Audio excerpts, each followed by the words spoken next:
the adhesive control net for the FLUX model, which is the version implemented by InstantX. Take a look at the situation in order. The first one is Kenny. This Kenny is basically on par with the Kenny v3 shared yesterday. Whatever can be controlled, it can control. Whatever can't be controlled, it can't. Then, who is better? Today's Kenny is better than before. This preprocessor is worth trying more. It's another unique control net. But where does this control net come from?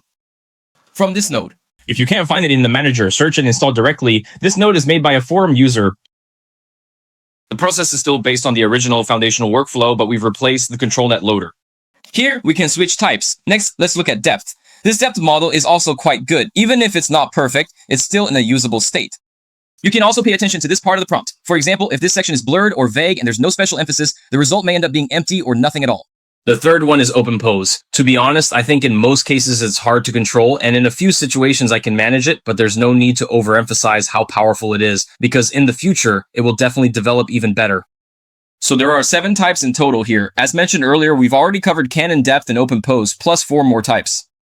3 types out of these 4, low quality and 2 blurry. I think they're basically the same thing. In the 1.5 model, they're used in the same way. The 4th type of image is similar to black and white photos being colored.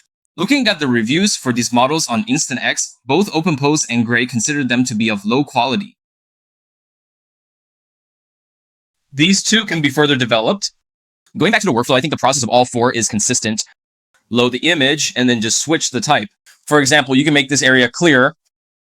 Navigate to RunningHub AI. Or click the link in the description to register and get 120 H-coins plus 100 points every day you log in.